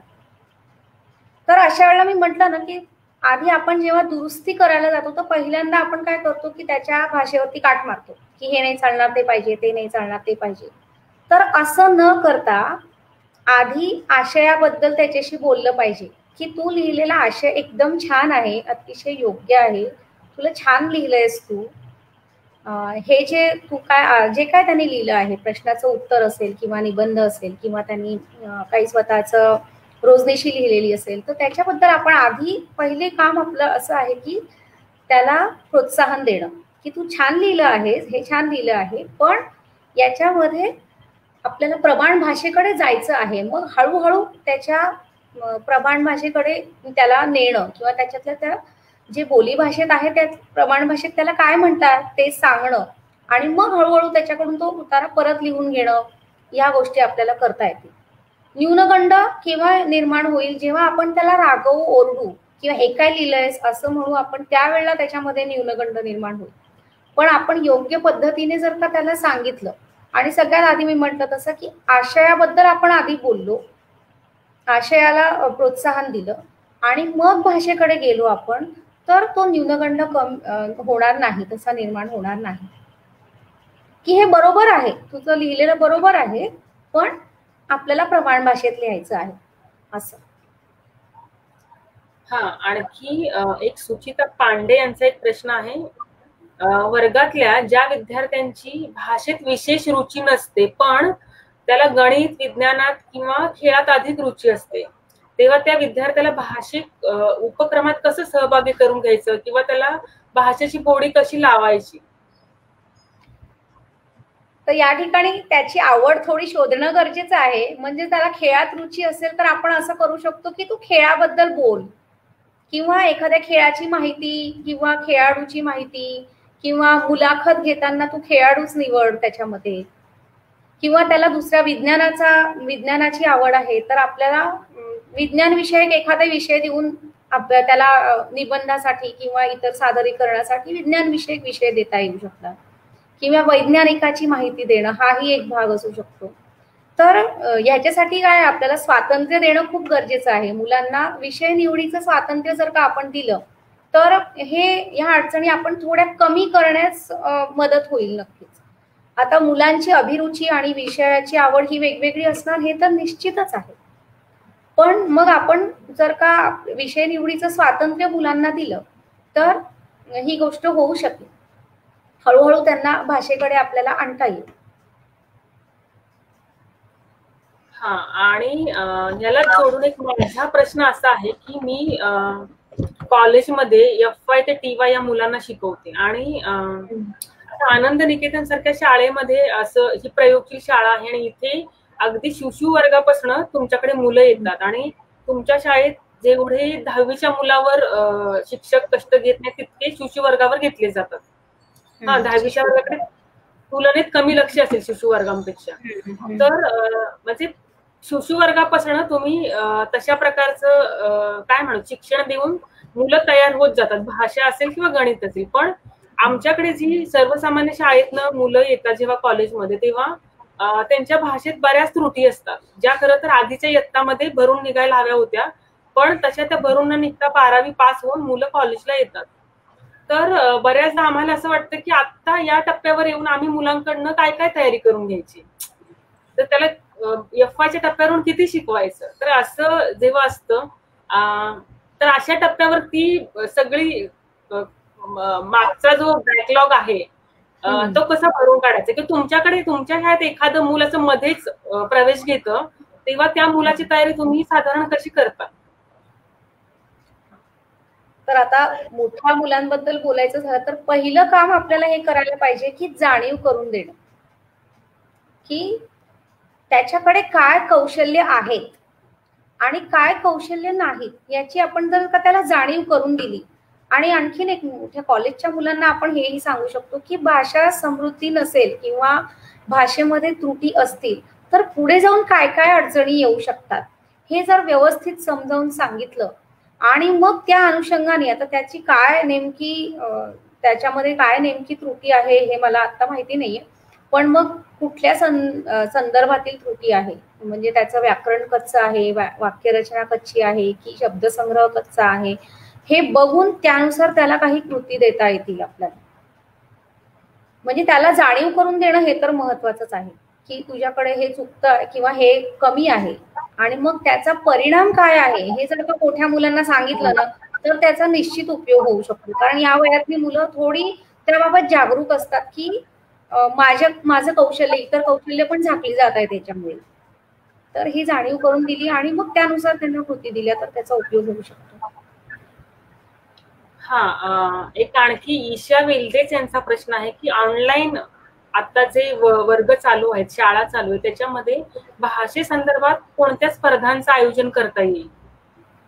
हा, आता आमचा पण खरं म्हणजे तो विचार चालू आहे, कारण आता गणेशोत्सव जवळ आलेला आहे. गणेशोत्सवात आमचा जो मी म्हटलं तसं सृजनोत्सव असतो आमचा, तर त्या काळात आता एकतर अभिवाचन सहज शक्य आहे, काव्यवाचन सहज शक्य आहे, त्याच्यानंतर जर मुलांना विषय दिला आणि कविता करायला सांगितली आणि लगेच पाठवा असं जर सांगितलं तर कविता करणं सुद्धा शक्य आहे, साधारण वेळ देऊन त्यांना थोडा. खूप अवकाश दिला तर कदाचित, जास्त वेळ दिला तर कदाचित ते दुसऱ्यांची मदत घेऊ शकतात म्हणून, पण मग ठराविक वेळ दिला तर त्यांना कविता करून पाठवणं पण शक्य आहे. निबंध मला वाटत नाही पण बघता येईल, किंवा छोट्या गोष्टी आपल्याला एखाद्या चित्राला शीर्षक द्यायचं आहे, आपण जे म्हणतो ना की, किंवा एखाद्या घोषवाक्य सुचवायची आहे, कशाबद्दल घोषवाक्य. आता आपल्याला सध्याचा जो काळ आहे तर तिथे ह्या काळातल्या मुलांना, ह्या काळामध्ये मुलांना कशा कशाची जाणीव करून देणं अपेक्षित आहे, तर ह्या विषयांवरची घोषवाक्य तयार करा असं जर सांगितलं तर ती पण एक स्पर्धा घेणं शक्य आहे. आणि अभिवाचन, काव्यवाचन किंवा उत्स्फूर्त भाषण पण शक्य आहे. झूम वरती जर का आपण घेणार असू तर वेळेवर विषय देऊन उत्स्फूर्तपणे मुलं काय बोलतायत ते बघणं ते पण शक्य आहे. हा, आपण ताई आता एक शेवटचा प्रश्न घेऊयात आणि थांबूया. रुपाली कुलकर्णी यांनी विचारले की मुलांना सहसा लिखाणाचा कंटाळा असतो, तर कोणत्या वयासाठी मुलांनी किती लिखाण करावं, ह्याचे काही निकष आहेत का, कसं ठरवायचं? असे काही निकष म्हणजे आता खरं म्हणजे त्यांचा जो त्यांच्या प्रश्नपत्रिकेचा जो आराखडा आहे त्याचा विचार करून साधारणपणे, आता बघा 8वीच्या मुलांना, 8वी पर्यंतच्या मुलांना आपण पूर्वी तरी 100 मार्काचे प्रश्न असायचे, 3 तास वेळ असायचा, तर आता तर हे सगळं नाहीच आहे, 50 मार्काचा पेपर असतो, त्यामुळे एवढं लिहिणं अपेक्षितच नाहीये. आणि आज जर आपण आजच्या घडीला जर मुलांच्या प्रश्नपत्रिका किंवा प्रश्नपत्रिकांचं स्वरूप किंवा मूल्यमापनाचं स्वरूप जर का बघितलं आपण तर त्याच्यात खूप लिहिणं असा भाग नाहीये, समजून लिहिणं हा भाग जास्त आलेला आहे. आकलनाधारित जास्त आहेत आजच्या प्रश्नपत्रिका. 10वीच्या परीक्षेत देखील पाहिलं ना तुम्ही तर असं जाणवेल की स्वमत अभिव्यक्ती हा मोठा प्रश्न आहे, बाकी आकलनावर छोटे छोटे प्रश्न असतात, एक एक वाक्याचे प्रश्न असतात. तर त्या इयत्तेला जर का आपण त्याचा विचार केला आणि त्याचा प्रश्नपत्रिकेचा आराखडा जर का बघितला आणि त्याच्यावरून आपण स्वतः निर्णय घेऊ शकतो, शिक्षक निर्णय घेऊ शकतो की ह्याला किती लिहिणं अपेक्षित आहे. तर हे त्या इयत्तेवर आणि त्याच्यातल्या रचनेवर अवलंबून आहे. तरी सुद्धा खूप पानं लिहिणं हे आता कालबाह्य झालेली आहे ही गोष्ट. ताई आपण इकडे थांबूयात आणि काय समारोपाकडेच येऊयात आपण. तुम्ही अत्यंत मुद्देसूद मांडणी केली आहे. मला वाटते की आपल्या बऱ्याच शिक्षक, पालक यांना त्यांच्या प्रश्नांची उत्तरं मिळाली असतील. या वेब संवादात सहभागी झाल्याबद्दल तुमचं मनपूर्वक आभार. आपला हा उपक्रम अधिकाधिक लोकांपर्यंत पोहोचतो याचा आनंद आहे. काही कारणाने आजचा वेब संवाद शनिवारी घ्यावा लागला. इथून पुढील सर्व वेब संवाद दर रविवारी संध्याकाळी 5 वाजता मराठी अभ्यास केंद्राच्या याच पानावर होतील. पुढील 3 वेब संवाद इंग्रजी विषयासंबंधी असतील आणि त्यातला येत्या रविवारचा म्हणजे 2 ऑगस्ट रोजीचा तो वेब संवाद आहे 5वी ते 8वी या वर्गांच्या इंग्रजी शिक्षणावर फलटण मधील कमला निमकर शाळेतील मधुरा राजवंशी आपल्याशी संवाद साधतील. तोपर्यंत आपण निरोप घेऊया आणि येत्या रविवारी पुन्हा इथेच भेटूया. धन्यवाद. धन्यवाद. माझ्याकडून पण मनपूर्वक आभार पुन्हा एकदा दर्शकांचे आणि आयोजकांचे देखील. आम्ही आभार व्यक्त करतो.